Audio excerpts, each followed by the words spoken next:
cheers. Cheers. Oh my gosh, I'm so excited.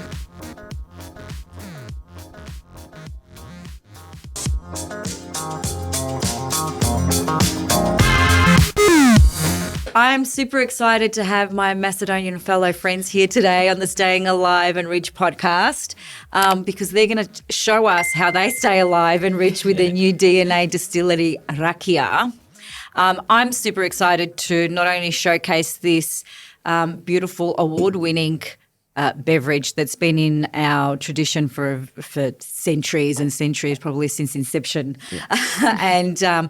And these guys have cultivated that tradition with the help of their grandparents and bottled it up and kind of brought a new generation, introduced a new generation of the drink to everyone, and are sharing it with Australians because it's got a tiny bit of a Australiana in it because it's made here from organic ingredients. So they're joining me all the way from Sydney. Please welcome my new guests, Monique and James, the founders of DNA Rakija.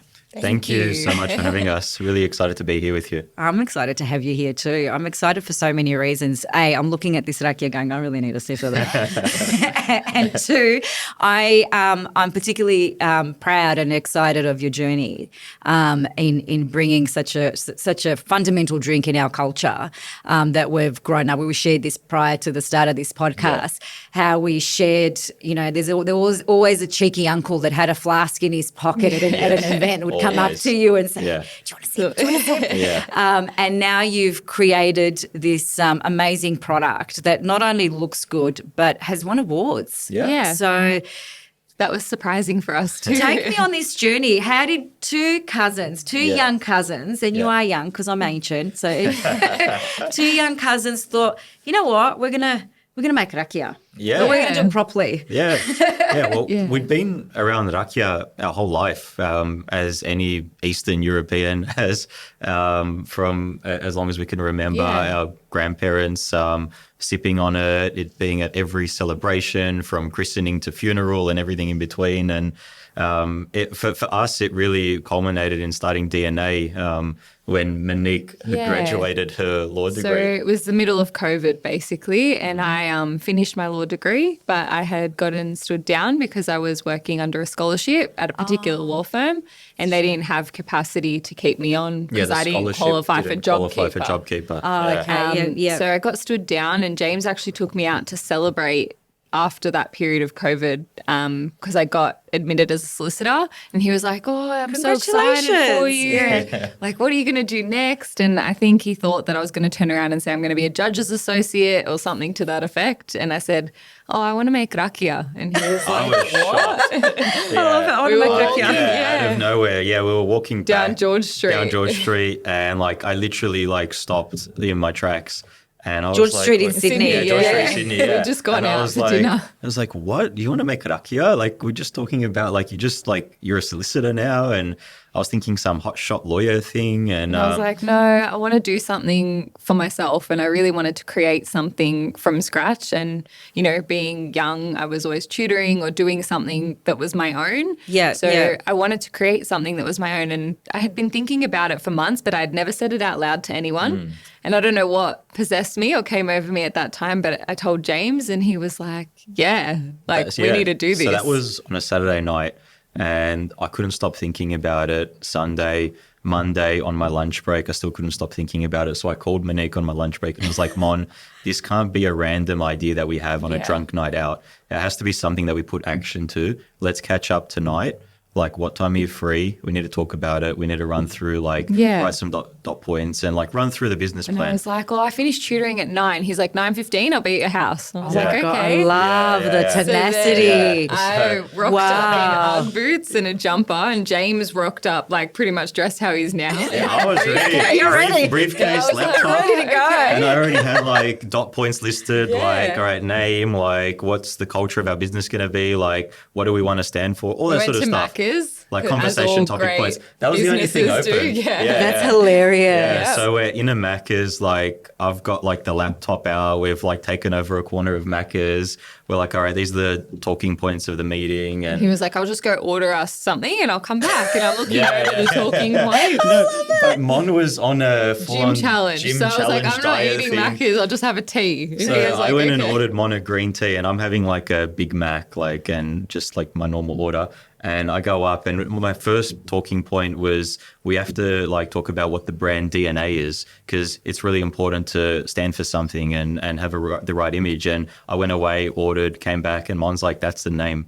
And I'm like, what do you mean that's the name? She's like, that's what we're going to be called, DNA and I Distillery. said DNA Distillery, and James was like, we don't even have a distillery yet. I'm like, doesn't matter. That's our name. Yeah. Good call, Mon. Yeah. Good call. Can I tell you, I love the name. Thank you. Love the name. It was one of the easiest decisions we've ever made. But it's so great on so many different levels. Yeah. You know, not only it talks about, to me, what it symbolically means for me, it's like I can relate to it as another Macedonian. Exactly. It's like, that's in our DNA. Yeah. You know, that drink is in our DNA, and I'm so proud of that. Like, you know, I can't imagine life without Rakija. Yeah. You know, as a right. Macedonian. Yeah. That's right. You know, I cannot imagine. It's like trying to imagine a life as a Macedonian without pipirki. Exactly. That's peppers. Everyone. It doesn't exist. It doesn't exist. You take the peppers out of the Macedonian cuisine, and it's like it's all over. There's nothing left. It's all over. Every time there's a family gathering, like Rakija is around. It's right. And without Rakija, there's almost like no family. Whether It's the connection, it's the glue between us. And so DNA really stood out, not only because this recipe has been passed down for 5 generations, like through the DNA, but also we're cousins. Also, it's shared in all of our DNA, not just the Macedonians, the Croatians, the Serbians. They're all making Rakija. Even if you're Italian, it's everyone has their own version Exactly. of this drink. Yes. You know, and if we look at our ancestry going back millennia and all the wars and what have you, there was one thing that connected everyone, and that was a sip of Rakija. Exactly. And even Macedonia still to this day has a big Islamic community. But there were times during the year, I remember when I was living there, that they would have like a little bit of, because I know there's one way we used to drink it, and my grandmother still drinks it this way, is by warming it up with a bit of sugar during winter. So that kind of was on the boundary of, it's not really alcohol because it's evaporated. We can have a sip. We can have it. But it was that kind of thing where you know, all cultures that lived in the precedent would come together and go, oh, someone's had a baby here, let's have a sip on there. It's celebrating all of it. life's occasions, whether you're commemorating or, you know, there's a bit of misery. It's how we come together. And that's right. That's right. what it represents, that togetherness as a community and as a family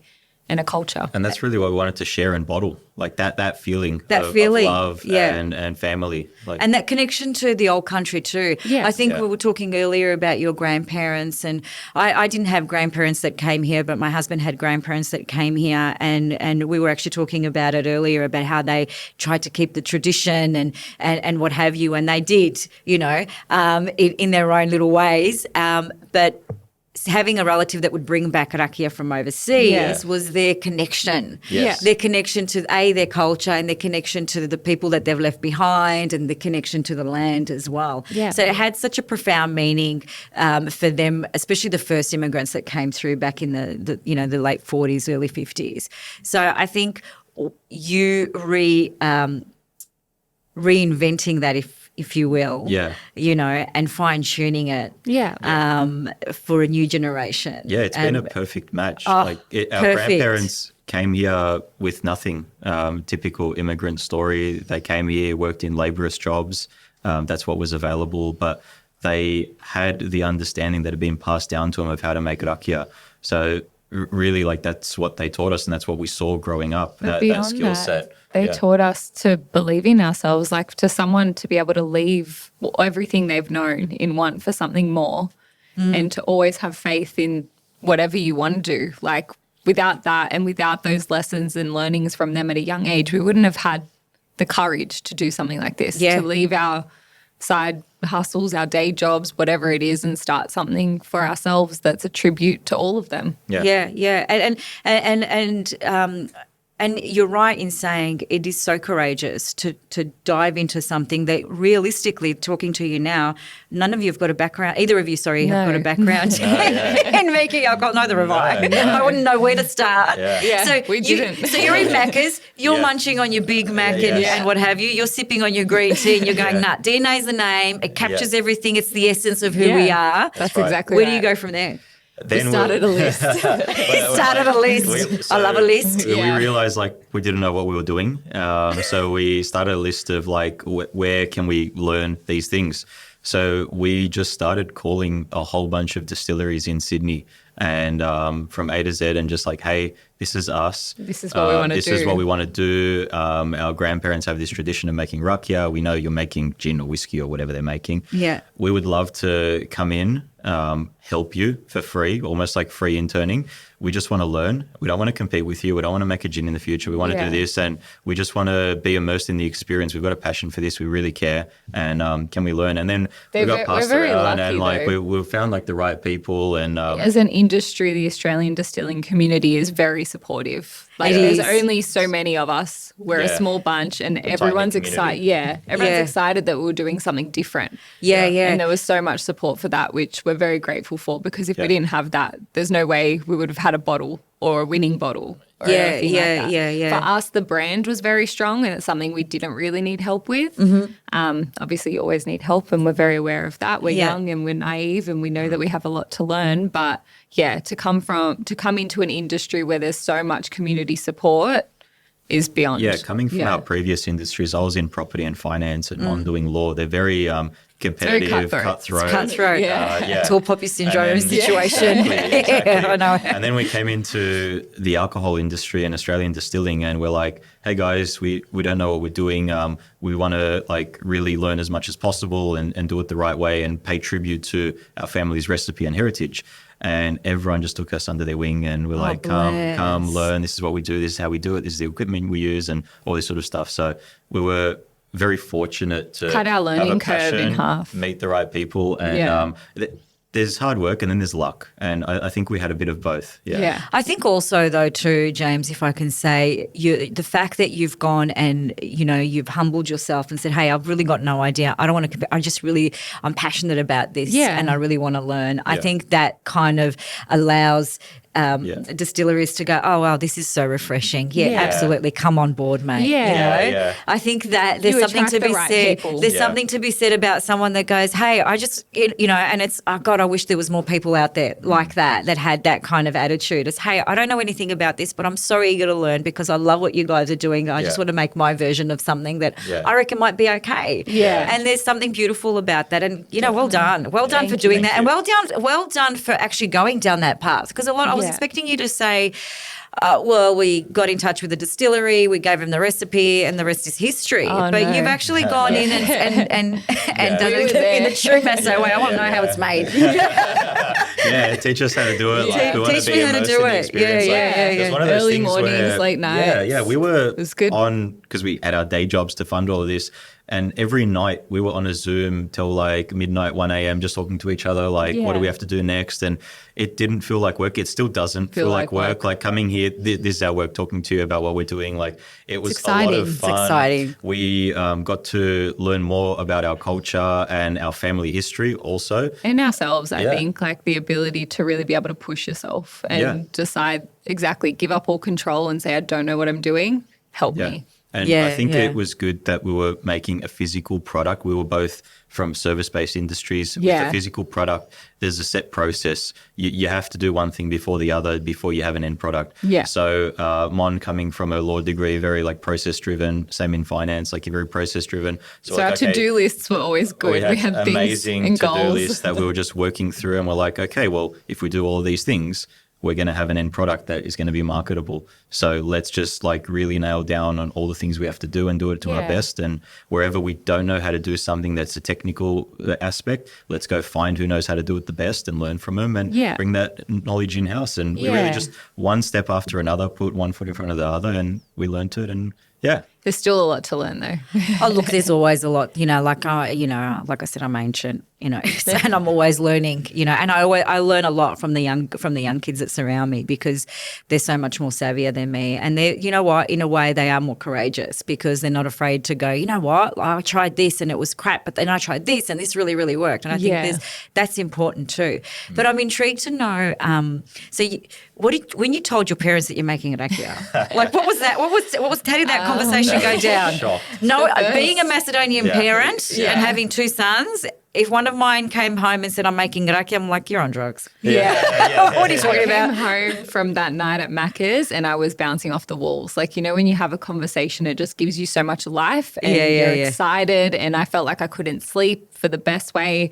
And James and I basically not just thought about what we needed to do in the immediate, but it was like, and then we're going to do this and this and this. And it was just this snowball effect of all the things we want to achieve with DNA. At the beginning, the energy was infectious. And I think they were happy that we were doing something that we had a passion for. And they never thought it would maybe happen. They thought maybe we'll do one batch and they'll get over it. It was a hobby. Yeah.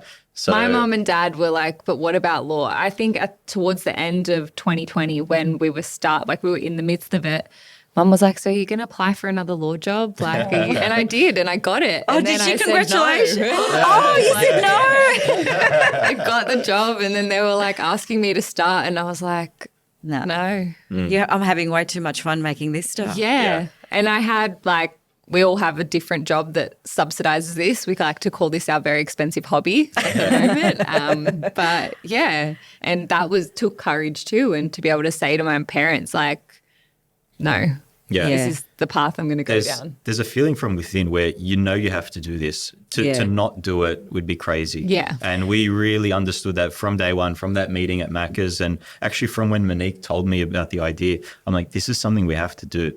Like it comes from within. It's not explain that to me. Like when you said really it, hard to explain. Like we're both ultra logical, but there's something where when the idea formed, it was something that had to happen. We had to bring it to life. We had to share what we see as joy with everyone else and what we love, and it's our passion, and we can't stop doing it. We're very much equal but opposites, and I think if I didn't say it to James, imagine if I had said it to someone else, it might just still be an idea that hasn't come to fruition. So I think everything happens for a reason. Everything happens, and I think the timing was perfect. Yes. The timing was perfect. We had time on our hands. Yeah, exactly. Yeah. And it's amazing when you look at it now after listening to you guys, it's like, okay, well, law kind of didn't pan out as you'd planned originally. So then you're like, oh, well, maybe I want to really do this because it's something that I've always wanted to do. Yeah. And you probably never thought about Rakija as a business thing. Never.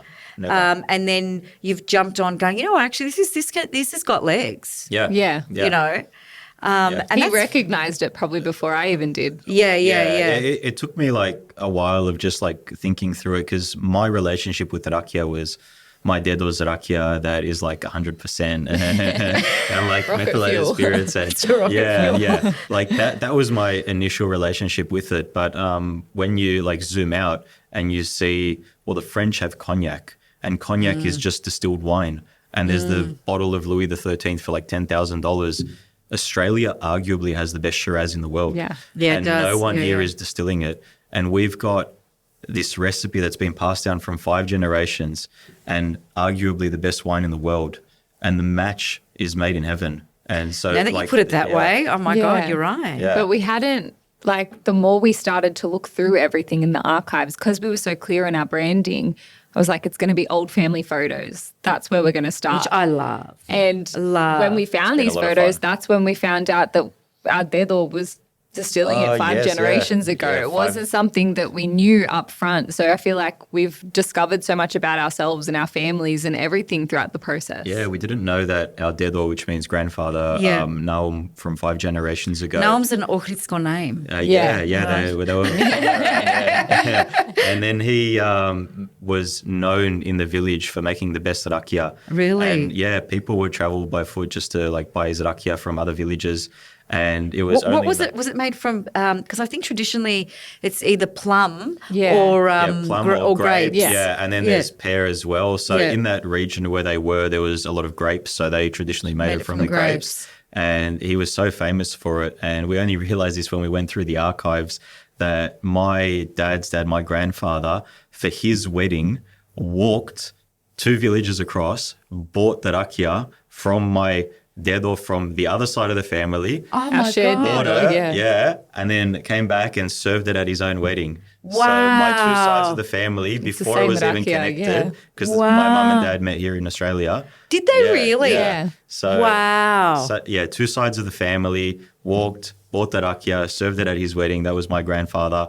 And then my parents met, and only we realized this when we went through the family photos. When we started looking through everything. And we said, so this guy from this side of the family made the Rakija, and he looked at it and he's like, I bought Rakija from that guy for my wedding. And we're like, what? Wow. Yeah. That's an incredible story. Yeah. What an exceptional historical journey of how your families collided. Yeah.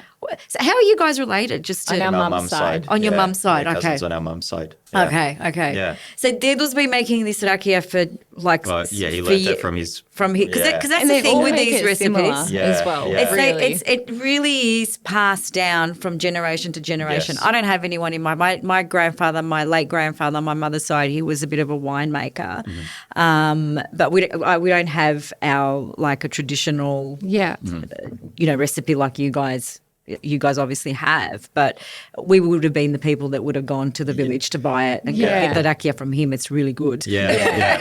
And we want to be able to continue that going forward. We feel like Rakija is really next for that renaissance. Gin has had it, as you've probably seen over the last 10, 20 years. Well, it's in every bar, and tequila now too. And we've got freaking hero gins here. In actual fact, here's a little fact for you. Not long ago, we went to 4 Pillars Gin Distillery. Yeah. Here in Melbourne, just I think it's where is it? Just Hillsville way, and we did a bit of a course on how the different gins are made and what have you. And one of the main ingredients in gin is juniper berries. Yeah. And I am so proud to say that 4 Pillar Gin uses Macedonian juniper berries. Yes. And almost all distilleries around the world. Almost all, which I had no idea. And I said to the girl, why do you use Macedonian? Like, can't you grow them here? She said, no. She goes, we've tried. She said, but because they're grown in the wild and the terrain and the mountains and the climate, she said they're just better. Yeah. So there you go. Yeah. There you go. Yeah. So there's a little Macedonian traditional kind of wild berry fact that's that's in our Aussie 4 Pillars. But gin, going back to the gin's become like a big thing, but no one is doing Rakija now. You guys are. I think there's 1 or 2 out. Yeah, they're not no one's solely focusing on the Rakija.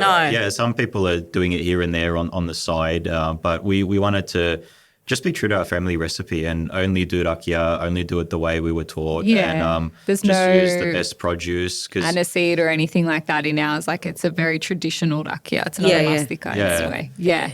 Yeah, we wanted the recipe to be honourable and also the same way they made it in the village, where the grapes they were using had no pesticides or herbicide spray on them. So we make sure that's that important we to the source, flavour. Exactly. We make sure we source organic with no pesticides or herbicides sprayed on it, and it's harder to source. But when you start with a better product, you end up with a better product. Yeah. Well, it filters through everything, doesn't it? Exactly. You can taste it at the end if there 100%. is anything. Our first test batch, we were actually gifted some really old wine just to see and practice and run the still and work out what we were doing.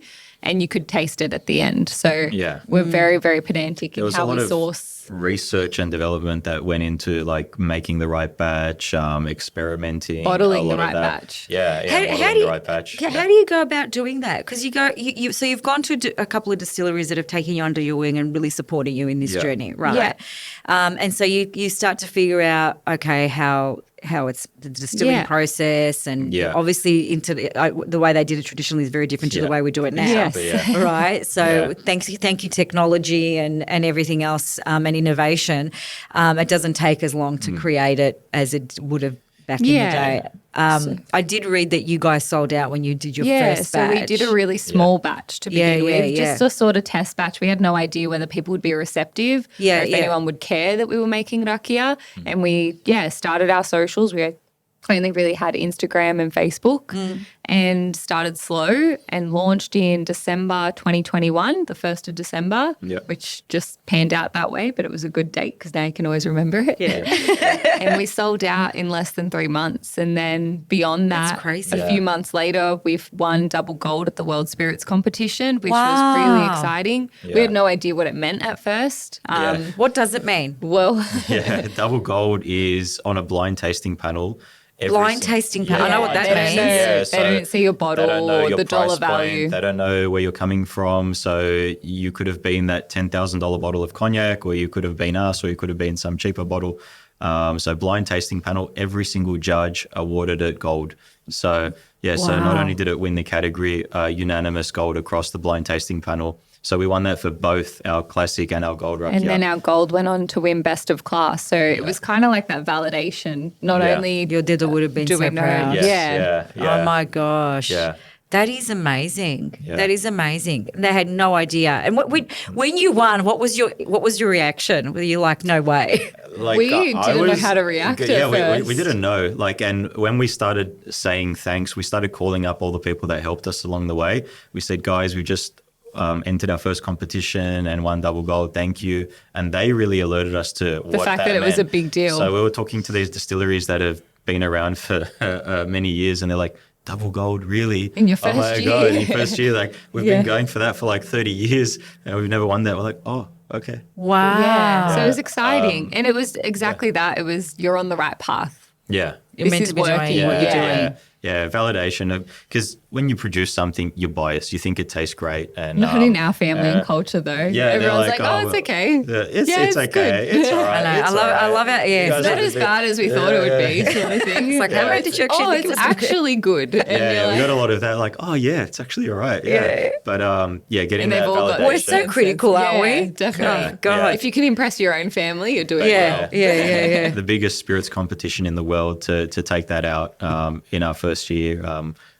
That's epic. Yeah. Epic. That was really like what we're like, okay, we're on the right path. Let's keep going. Like, that just validates everything from a professional standpoint. We already knew that in our heart. We're going to keep going and like, let's just like push this. Let's accelerate. So it's been a crazy, crazy journey up until now. Wow. And so during the process of obviously creating the product and creating your world-winning Rakija, in terms of, you said when you went to the distilleries and they took you under your wing and you learned, what were some of the things that you didn't realise? Obviously you didn't know a lot because it was your first kind of drink, alcoholic drink that you're making. Yeah. It's way out of your comfort zone.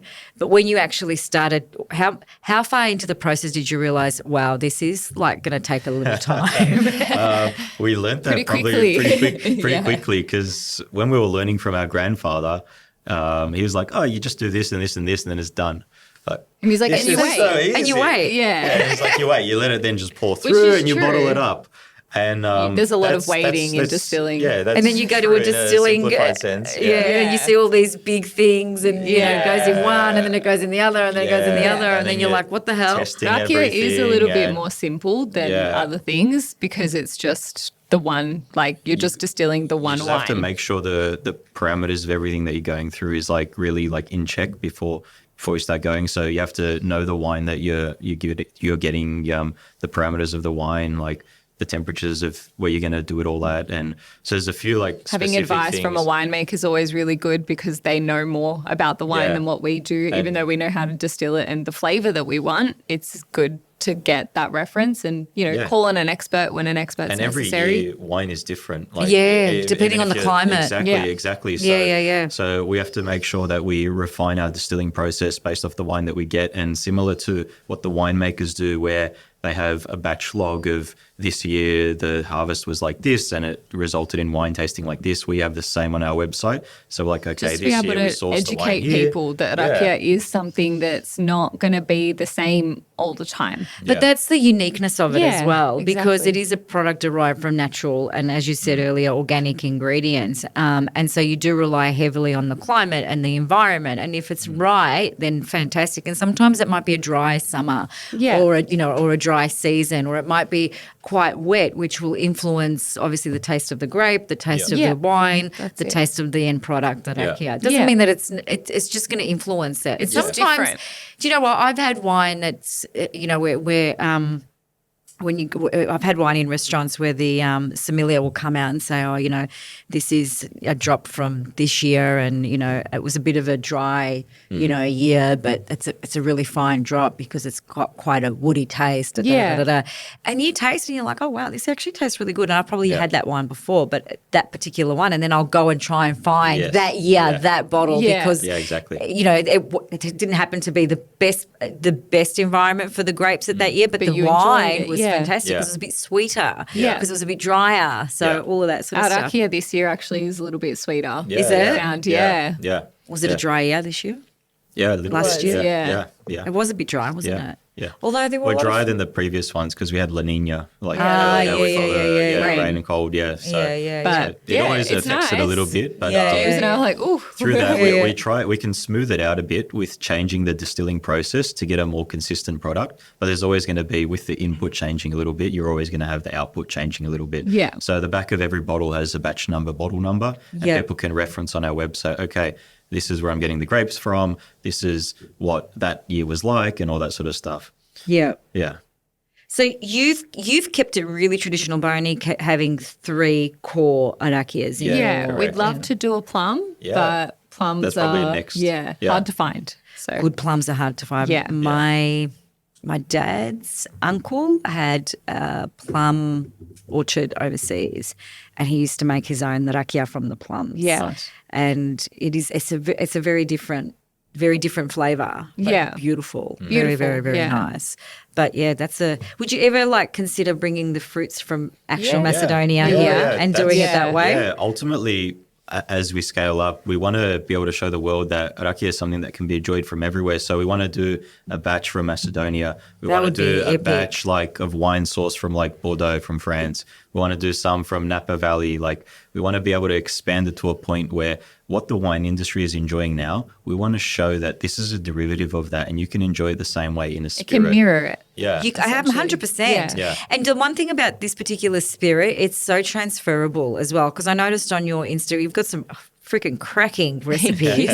I'm like, I need to try that. And you've delicious. canned it as well, which I haven't tried the can. I'm eager to try the can. So what's in the can? Just the Rakija and tonic. Rakija and tonic. It pretty simple. Yeah. Pretty simple. It starts out as our classic Rakija. Yeah. So we wanted to show, obviously, gin and tonic is such a popular drink. We wanted to show how universal the Rakija can be. The whole slogan is it's not a gin and tonic. Yeah, exactly. It's not, but it's better. Yeah, exactly. That's it. Yeah, the rest is inferred, but yeah. So the can range is really to show people you can substitute our Rakija for whatever you're drinking now, and you're going to love it. Yeah. And it's going to be even better. It's a cool new twist to it. So the first few cans that we'll do will probably be touching on the classics, gin and tonic, Rakija and tonic, Scotch and Coke, Rakija and Coke. So I've had Rakija and Coke. Yeah.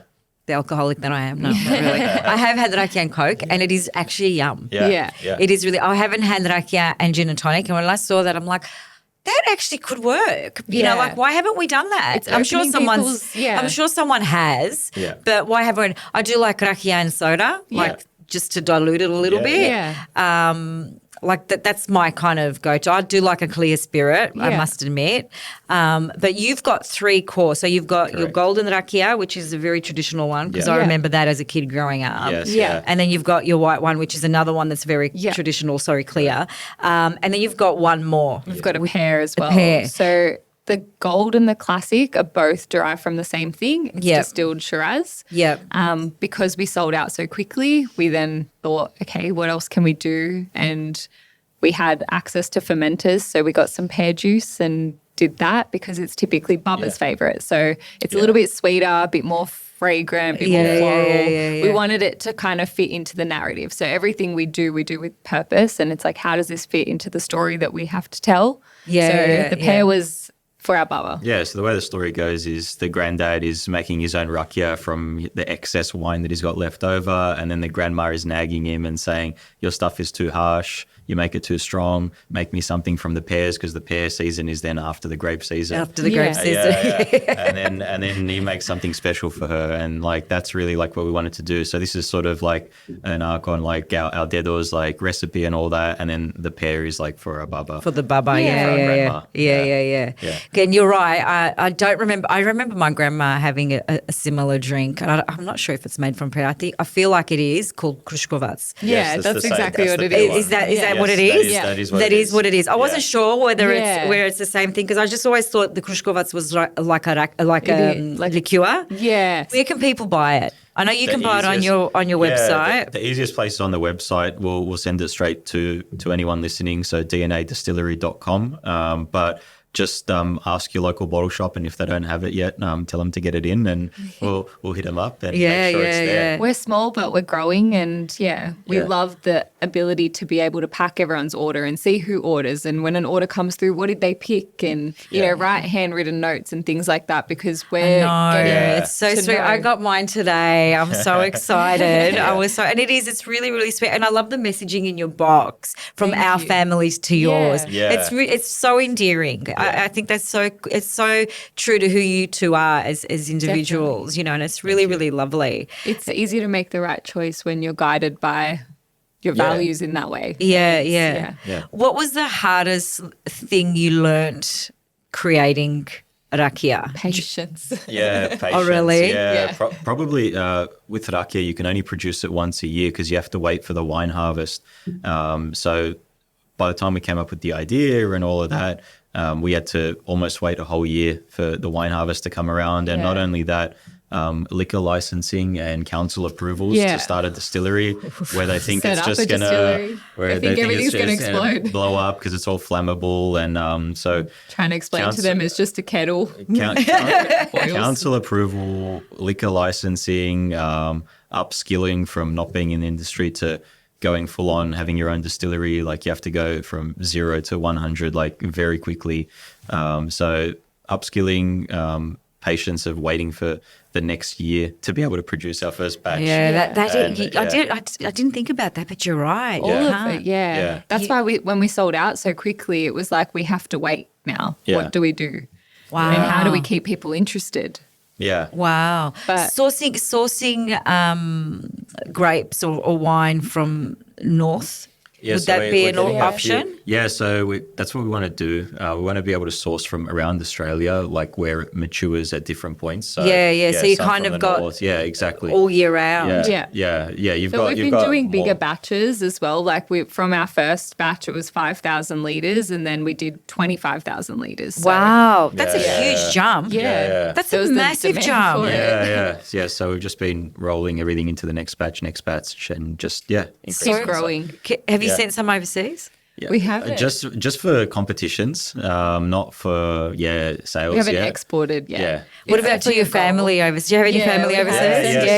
We have sent some to them. Yeah, they love it. The empty bottle is sitting up on like the shelf. Bless. Even some of my uncles like bought bottles in the first batches and are like, we're not opening those ones, because the first batches were all handwritten as well. We did the numbering. That is so nice. That is so cool. So cool. They're like, this is going to mean something one day. We have to save it. Do you know what? They're 100% right. It's going to be those bottles that you keep that have been had that first batch, that as every alcohol, the longer it sits, the better it gets. Yeah. As long as you keep it in the right temperature, in the right dim dark. Is it dark or darkness?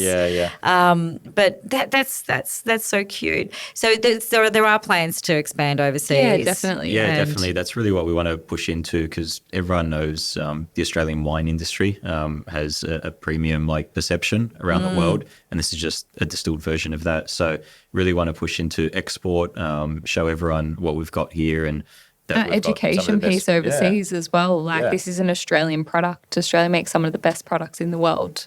When it comes to food and wine or food and beverage in general, we actually do. I recently had a podcast with Pimp My Salad founder, and she went to a fair in London where they were kind of showcasing obviously their products and other people's products, and she said, you know what, we've got some of the most amazing growers and agriculture in Australia and good quality food in comparison to the rest of the world. And other brands that were there at this show in London were saying the same thing about our product. So it's really encouraging and really awesome definitely. To know that producing anything in this country with the food, with the fruits or veggies or whatever it is, food wise, it's guaranteed to be a fantastic product and an exceptional in terms of quality and everything else.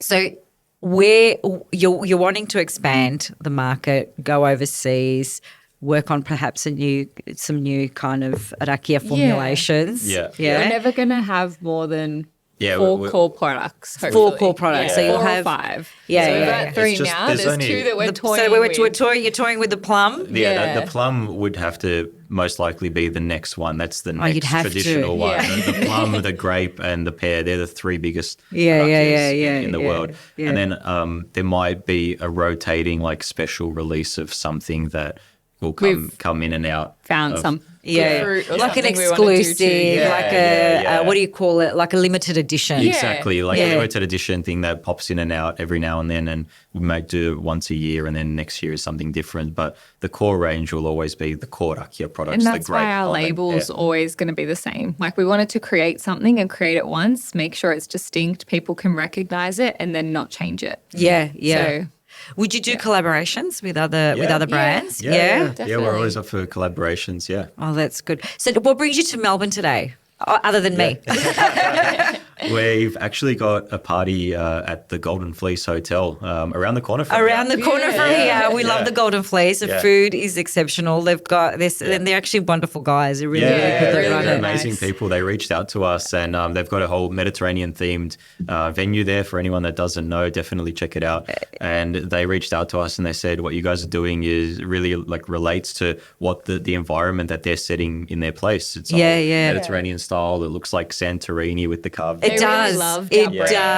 It does look like Santorini. Like did we have Christmas there, Lay, a couple of years ago? We had Christmas, and I said to the girls, their lawyers behind me, I said, oh my God, it's like I felt like I was in Greece because it was a hot day and we were, there was cactuses and it's all white. Like for a moment, all you see is white and the blue sky, and you were like, I could be in Greece right now. I could literally be. It's an amazing venue. Great. So and it's perfect for both of us. Like the DNA style of being a spirit from that area, and they're selling spirits from that area, and they just reached out and said, come by, let's throw a party. Brand and it's good to be able to meet with like-minded people, and then you 100%. You put your brand out there and they go, I love your brand. You're like, that's great. Like you're getting the message from the very first second. So awesome. Well, do you know what? It's hard not to get the message. Like I would look at that, and anyone from the Balkan regions would look at that and go, and just the image on the front of the bottle with the man and the hanky. Well, the man's actually my dedo. Oh, is it really? So we used a collage style to have a little bit of everything. So the more we did research as well, we actually found out not only are the poppies Australian, but they're a reference to the Macedonian emblem as well. We've got the beautiful church, we've got the coins, the doily, and that's my dedo probably in his 30s or 40s in the first house that they ever moved to in Australian Cogra, and dancing in the backyard. So he passed, so it's a tribute to him and his legacy and the courage he gave us to do whatever it is that we want to do. So that is it's so cool. It's so cool, and I love that you kept that kind of those traditional aspects of the culture, and it's synonymous with who we are. And we were talking about it earlier. Just kind of, having references to that also embeds in future generations that have been brought up here or anywhere in the world for that matter, but not in Macedonia. That kind of who we are as people, and and how much we want to share our life and our good moments and great moments, and sometimes even our sad moments. We want to share them together with everyone, and it's really, really, it's gorgeous. I love it. I can't wait to try it. Yeah. How do you drink your Rakija? Which was your favourite? I should ask. Oh, it changes. It changes depending on the season. If I can't be bothered making a cocktail, which is most of the time for me, I'll go with the gold Rakija, just on ice. I'm going to try this later. But if I'm being a bit more adventurous and in a cocktail fashion, then I'll definitely go with the classic. It's much easier to mix up in a more versatile spirit, because that'll mix into anything that's got a vodka cocktail or a gin cocktail, like a clear spirit cocktail. Yeah. Let me smell, because you know what? I remember my dad was smelling the Rakija. And that smells good. Yeah. That's okay, I'm excited. He's like, I'm yeah. so ready. Živeli or na zdravje? Na zdravje. And cheers. Cheers. Oh my gosh, I'm so excited. That's damn good Rakija. Yeah. Thank you. Thank you. That is, Leighton, this is like super smooth. Yeah. Thank you. Super smooth. I'm not an alcohol connoisseur by no stretch of the imagination, but I have had really good Rakija in the past from relatives that have either made it or have brought it down from overseas. And this is one fine, smooth Rakija. Yeah, it went through a lot of experimentation to get to that. So Keep doing whatever you're doing because it's working. We had And to that was get our a biggest custom, fear as well. We didn't want to create something that was harsh or hard to drink or It's anything. not harsh like at that. all. Yeah. It's not harsh at all. Yeah. You drink some premium vodkas and you're like, oh, afterwards or whatever it might be. So Yeah. And the aftertaste is quite sweet. Yeah. But not in a overbearing Not a sickly way, yeah. Not in a sickly way. It's like you get to experience all the flavors. Yeah. Yeah. It's beautiful. And even though you Absolutely don't call beautiful. yourself an alcohol connoisseur, women are typically better because they've got better sense of smell and taste. And yeah. So you could call yourself one. No, it really is. I just wish I wish everyone could try it because you can't capture it in terms of trying to verbalize the flavor and the taste. But anyone that appreciates a nice bottle of alcohol, especially a spirit like this, would taste this and go, yeah, this is good. I now know why you won the blind test. Yeah. Thank Right? you. Because if there was a lineup of Rakija and you end up in another category as well. Yeah, so we're that competing Oh, really? against- Yeah, we're everyone. competing against everything. Yeah. Everything Was that it just- doesn't was fit it- into gin, vodka, So or if whiskey. you're not in a defined Oh, really? class, there's an other class. So we were in that. So we were Even competing when we were with. filling out the application, James did that one. I will admit. it was like, it's good oh, having a partner because you're yeah. like, I don't want to do that. Yeah, You can do You can do that, yeah. So we're in the other category. So we're competing with pretty much everything. Yeah. anything and everything. Anything and everything. So it wasn't just specifically Rakija No. that you're, oh, No, okay. yeah. Okay, Yeah. because in my mind, because I don't know anything, and excuse my ignorance in this, I don't mean to. In my mind, when you said blind testing, I thought, there obviously are the gins or clear spirited types tequilas and vodkas. And Yeah. So it's a So blind each of tasting, but those- there's a different category. Yeah, so each of those have their own category. So if it's a big spirit range like tequila, Yeah. the tequilas are all grouped together and then they're awarded. And then if it's a whiskey, they're all together and then they're awarded. So then there's a category, pretty much it's like other.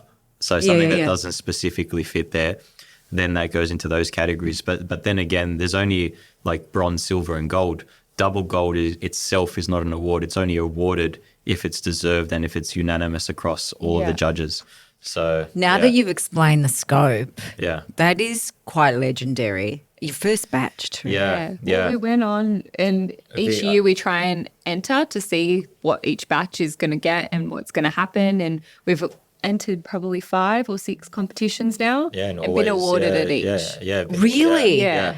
Wow. And someone told us, we haven't done the history on this, so it's not correct. Like, don't hold to it. But the only other Australian alcohol company that won double gold in their first batch was Four Pillars, actually. So Well, they have. I'm not sure. I know they've won a lot of awards, Yeah. and they do an incredible product. They do. In their first year, though. So that was kind of, yeah, when someone said that to us, we're like, ooh, Ooh, is that where we're heading? they're big. Yeah. That's What where it you want to is. head. Yeah. They're great guys, the guys that Yeah. started that. Yeah, They're they're great phenomenal, guys, in terms of how they came up with the gin and the whole Yeah. concept. It's really incredible. And it's one of my favorite gins. Yeah. Like I will seek it out if I'm out. Yeah. But now I'm going to seek out Rakija. So do you have Rakija on your menu? I can't eat here. That's all we need. Everywhere we go, we're like, can we please order some Rakija from DNA Distillery? They're Do you like, know "We don't have what? that." We're like, what do you mean you don't have that? That's actually a very good A good idea. marketing technique. Yeah. At the beginning, we were just selling through our website, and obviously we weren't known. We didn't come from the industry, so we didn't have contacts that we could really push on. And we just popped our website up, did that, produced it, and then people started talking. They're like, I tried this, it's good. And then I tried this. There's a few moments, like I was in an Uber once with my friends going to dinner and I was sitting in the back and this guy was asking us all what we do and blah, blah, blah. And he was like, oh, yeah, I tried this Rakija the other day. And my friend's eyes lit up.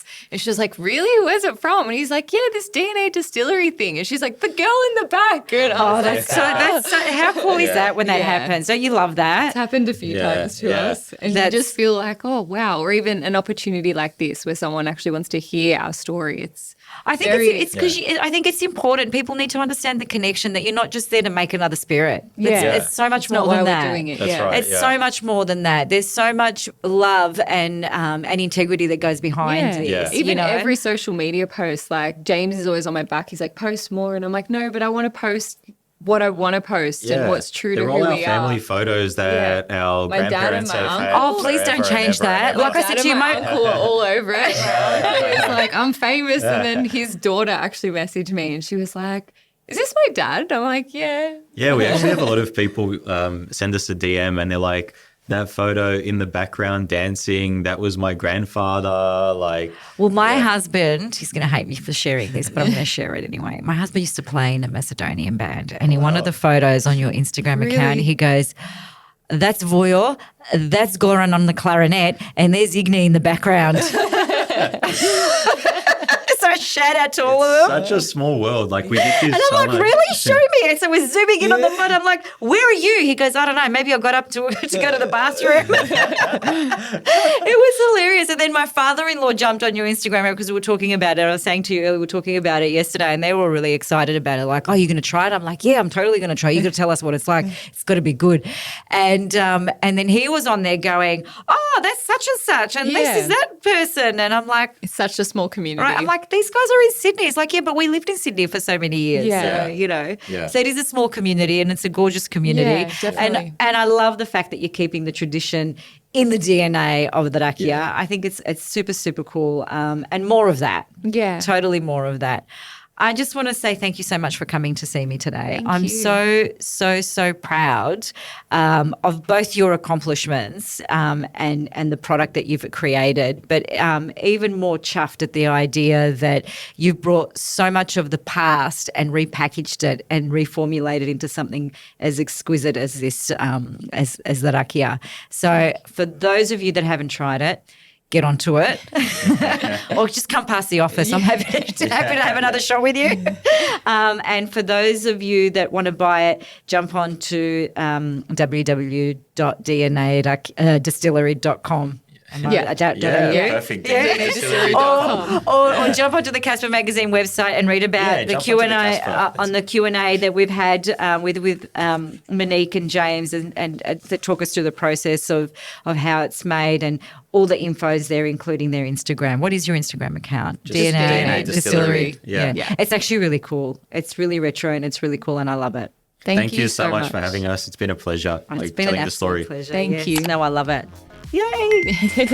That was good. That is some seriously good. Thank you.